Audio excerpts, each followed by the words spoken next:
Um, First of all, thank you to everyone who's joined today.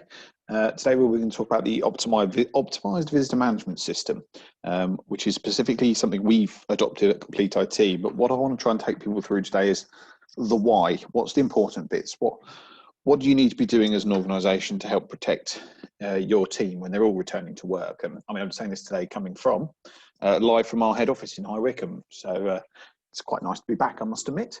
But just to give you some context, my name's Matt Riley. I'm the Quality and Compliance Director here at Complete IT, and I've been here about 7 years now. And prior to that, I spent 6 years in the NHS in the hospitals in Buckinghamshire. So the compliance piece of my job is unfortunately bred into me. Apologise in advance if I come at a few of these things from that compliance hat on. But actually, these are some of the real big decisions we've made around our ISO 27001 have actually evolved and revolved around our visitor management system that we put in. So again, what I want people to try and take away from today is understanding what there are, what solutions are there, what can be done within these solutions, and again, where you think, oh, I've got a gap in our business. Again, this might be something that can fill a hole. So I'm going to try and keep it relatively general, although, as I said, we are talking about the visitor management system in particular that we've implemented ourselves. So a bit of history. That's actually a relatively modern looking visitor book. I have been to quite a few where it's sort of still the old paper copies. So again, when people have had visitors to sites, they've often asked people to sign the visitor books.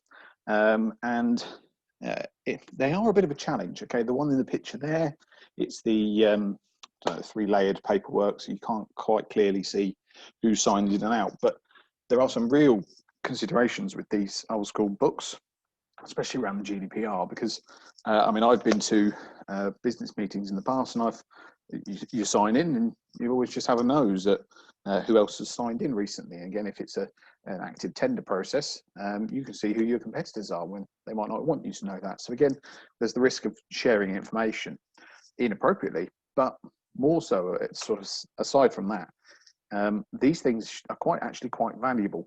So you always have to consider where you store them away when you filled them up.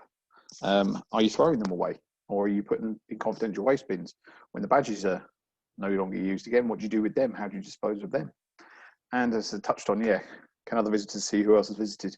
That's always an interesting one. But again, these things only tend to track visitors. So when you have big sites, lots of people coming in and out, how do you know where your team are? How do you know in the event of a disaster, as I said here, do you know who's on site, including your team, and are they safe? And actually, as people move around businesses, and one of the real topical things at the moment is a lot of businesses are having zones within their offices. So we might have a warehouse team that will never cross with their admin team. Well, again, if something like COVID strikes your facilities, does that mean you need to shut the whole offices down? Can you say, actually, all these people are only in this one area, and therefore keeping maybe your warehouse staff in if your admin team aren't, and vice versa? And these are the sort of things that we considered when we were looking at what if visitor management system ourselves to put in. So again, why is this important? For track and trace purposes, we need to be able to sort of report on who's been on site. Again, there's health and safety implications here. The Health and Safety Act 1974 sort of says we need to be looking after our staff. And again, if we can show that on this day, these 5 people are in, this one person we've been informed has been tested positive for COVID, we can work with our team to help protect them, let them work from home, isolate them from each other. So again, we as a business minimize the risk of that spreading within the workplace. Again, with the tools available, the old visitor book can help, but only again if they're only visitors, doesn't cover our staff. One of the things we've implemented across all of our offices is that we're limiting numbers of people on site. And again, different solutions can put up warning messages to say, no one else is allowed in, please. We've got the 20 odd people on site. Touched on the health and safety piece. But for us as well, this has been a really big part of our ISO 27001 accreditation. Being able to say who was on site when. So if something is, say, a folder of paperwork, for example, is stolen, we've got a great record of who's been around. So actually, for following up purposes, we can do something about it. So as I touched on, we're talking purely optimized visitor management today again, but the principles and practices hopefully everyone can relate to. So this is a particular solution provided by Sharp with the back end software side by a company called Who's on Location. which again, put me compliance hat on. They're a technology company based in New Zealand, which is great for GDPR because there was an agreement between the EU and New Zealand. We love acronyms in IT, but Visitor Management Systems, VMS, it is one of those. As I've touched on the two bits of it, there's an on-premise kiosk, which I'll show you in a minute. And again, there's a cloud application in the background that work really seamlessly together. It also automates a load of processes that otherwise would be incredibly manual, like going through visitor books to find out who's been there. Again, it helps businesses with their legal requirements, and we'll talk about some of the one of the things is around the WAL, who's on location. You'll hear me use that a few times, but WAL evacuation as a tool to really help with, in the event of a fire, how do we know our team is safe? So, bit of a demo screenshot for you. So, if you ever come to any of our offices, and everyone's more than welcome to always come in, going forward, you're going to be issued with a nice professional looking name badge that can be customized for your organization.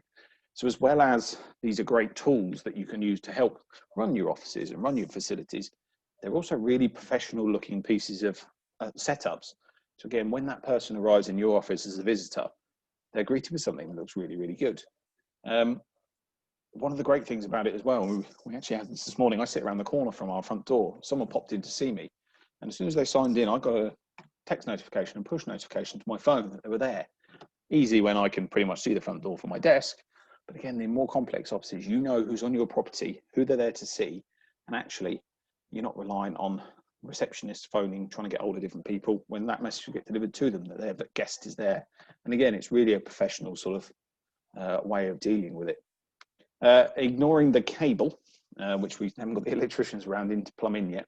This is actually now what our reception looks like. So we've got that nice customized kiosk, and you can see the Complete IT logo and setup on it as a part of our entrance hall.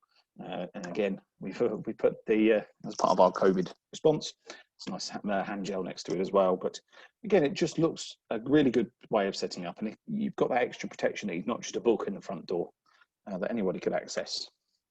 And you can customize it, so it really is nice and professionally looking. So our kiosk, that is one of the screenshots from our kiosk and here in our head office, although I think all of our offices are exactly the same picture. And again, for people that don't want to, we'll touch on this anyway, if people don't want to be touching the screen, we're moving to everything being as touchless as possible at the moment, that QR code in the top left-hand corner, you can scan that on any phone with the cameras. And then you'll get a nice little landing page like I can show on the little screen there, the little image of the iPhone. Well, it's a bit squashed. And again, these are just little things that really can help with businesses returning from COVID, but are more around just the look and the feel of the way people are interacting. And actually, we'll come on to that in a bit, because one of the real things we had was our team were concerned. We're going to come in and start touching the screen on that sign-in button. What else can we do about it? And we've come up with solutions, but more around the actual system itself. So when you have people coming in to visit, you can have nice customized welcome messages. But again, this is just an extract of Joe Bloggs, who has been to our office a few times in the last week. Yeah, our demo sort of piece anyway. So this is a customized welcome message. We've put our COVID instructions on there. What you can do is you can, this is just one sort of intro screen. What you can do is work through waivers and specific terms and conditions that people have to acknowledge that they've read before they join. So again, like I said, you can have undertake specific screening questions. So before anybody comes into the building, you can ask them, have you had flu-like symptoms in the last 14 days? And then trigger events. So if they say yes, you can go up on the screen. Unfortunately, maybe nicer than this, but unfortunately, you're not allowed to enter these premises because we have the concerns and we do want to look after our staff. And then again, you can put instructions about what they need to do. But you can really inform your visitors about what is going on within that business at that time when they arrive. And if they're not happy with it, they can have that flags to say, we don't want you to in, please. So again, it can be nice and fluffy messages, or it can really try and get over a point that you need to make or something you need to register. Again, as I touched on, it can have waivers, and this is a GDPR one, because when people visit our office, we're going to be collecting information on them. We have it, so we collect a picture, we collect a name, or we collect car registration if the park's in the car park. So again, having these sort of I mean, I'm putting my compliance hat on here. Telling people what we're doing with that data when they arrive, it is really important.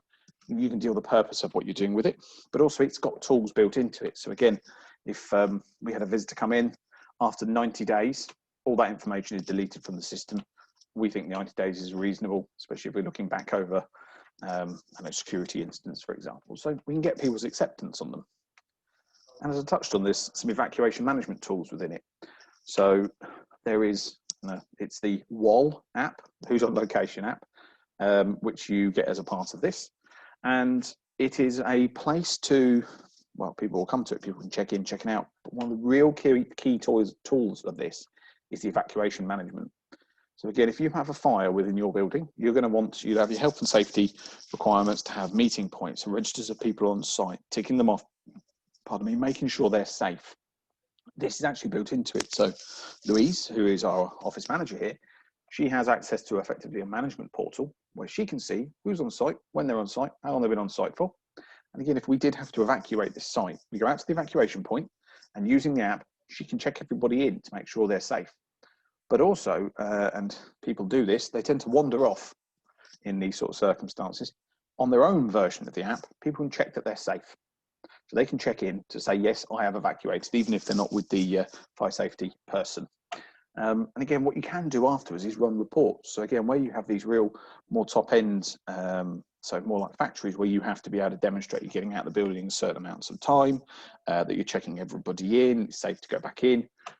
You can run reports on, for the moment the evac order is issued, all the way through to everyone has checked in and we're happy with that. So you can again learn to, as a business, improve those working practices by using technology smarter, and which is a very good. I mean, hopefully nobody ever has to use it, but again, it's really good from a health and safety compliance perspective that you can do these things.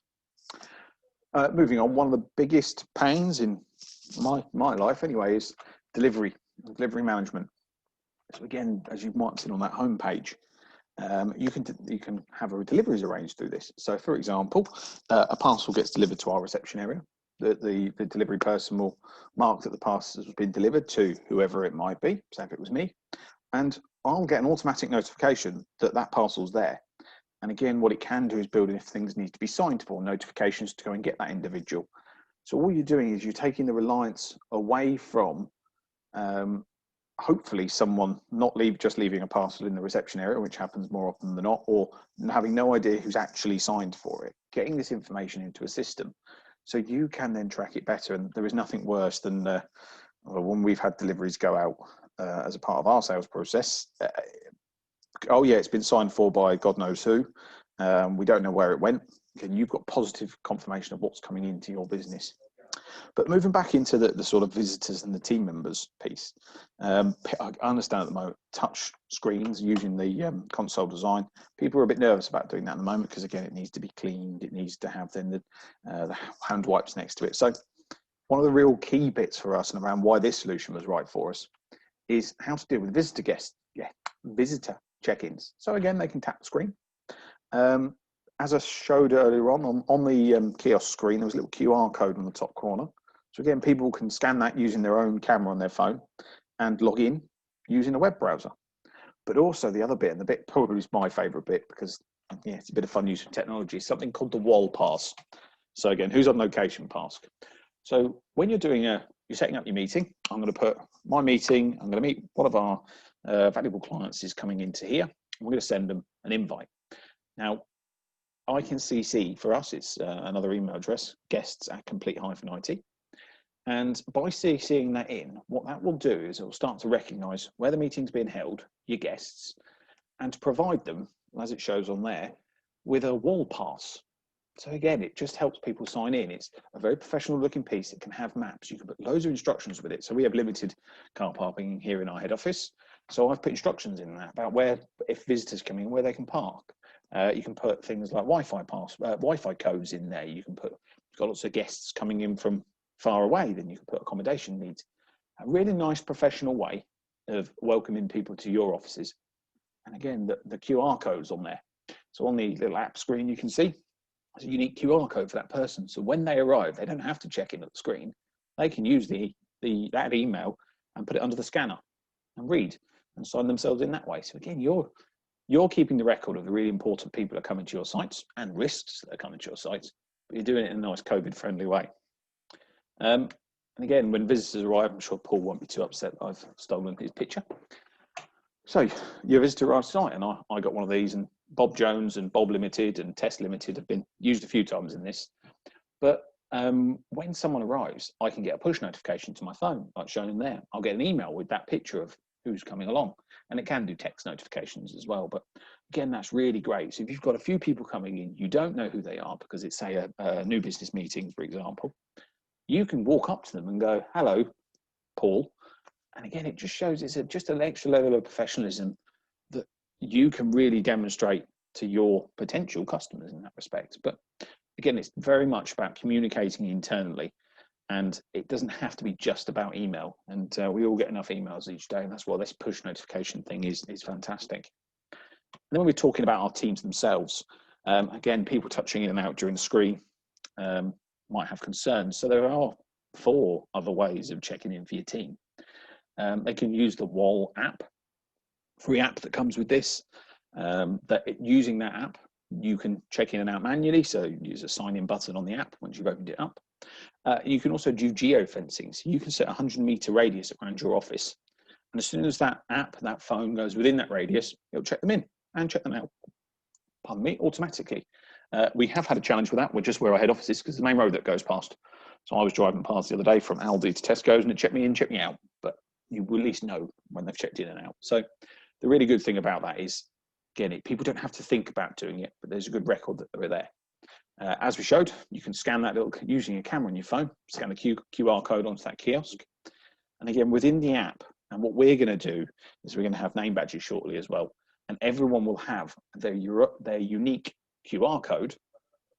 This is the same as the one in the app. So they can just scan that in and out as well. So again, really minimizing the COVID piece around touching work surfaces. We also have, as I think most businesses have, some of our team won't want apps on their private phones.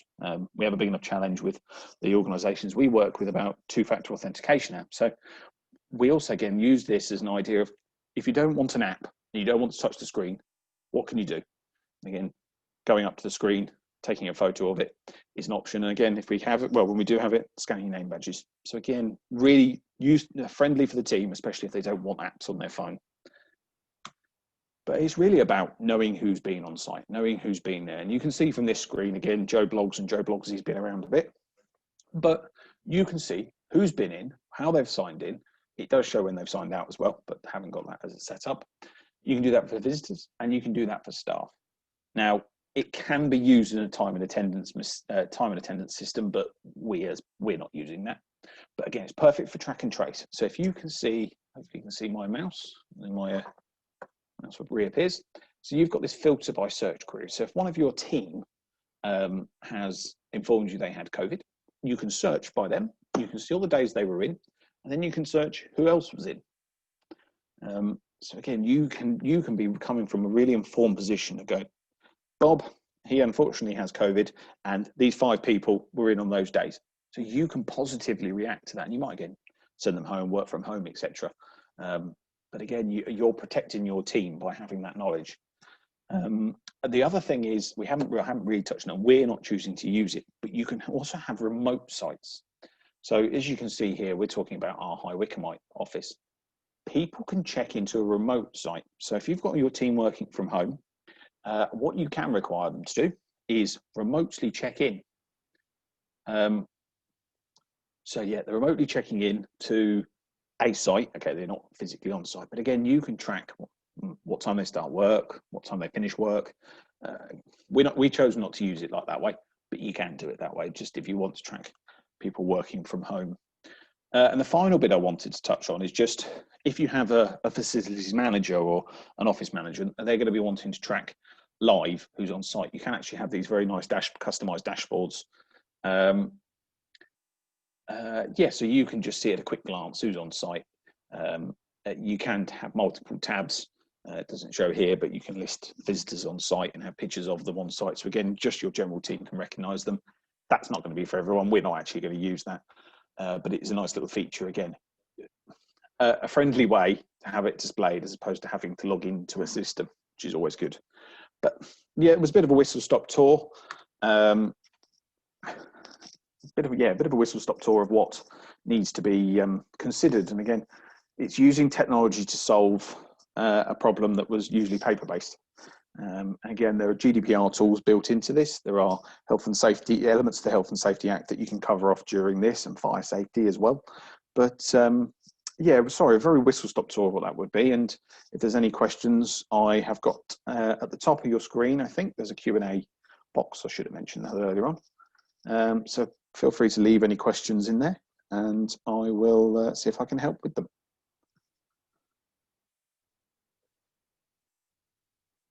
I'll give it a minute. There's one or two hopefully coming in.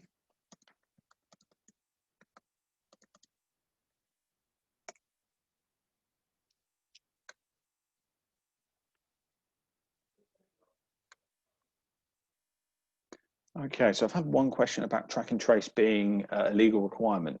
I don't think it is actually. I think that in certain circumstances it is, but effectively the Health and Safety Act is still what there's the law that governs around COVID-19, and nothing has changed with that.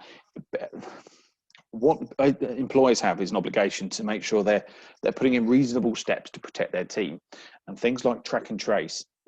Okay, there's the formal government scheme side of it, but businesses doing this track and trace, again, it's another thing that they can demonstrate to their staff that we're doing to help protect them. So I'm not 100%. I don't believe it is a legal piece anyway. Okay, next question.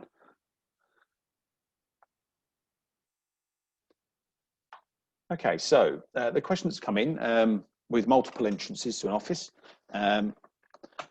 Yeah, so with many offices do have the multiple entrances. If people are using the apps, for example, then if you set up, for example, the geofence, as long as they're within that bubble of the geofence, it will check them in and out, regardless of where they are. You can also put multiple terminals in on one site. So we've just got a kiosk at the front door for us, for our offices. And again, people can then move through the buildings effectively, not signing themselves in and out as they go, but by scanning, for example, an ID badge, it will recognize where you are. You can be very clever with the geofencing, especially if you have your big sites where you can have multiple zones with it, and setting up their multiple zones. So again, as you flow through the building, it does realize that you are flowing through that building as well. But that's, to be fair, that's much more advanced than we've used at Complete IT. So.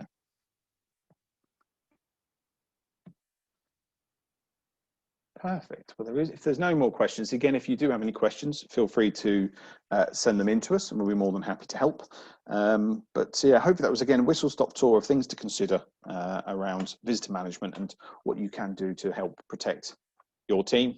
And again, most of it is, at this point in time, reassuring your team that when everyone does start returning back to work, you've got good plans in place to be able to say, well, we've had a outbreak, this is what we're going to do about it. So thank you all very much, and all have a great weekend. Thank you.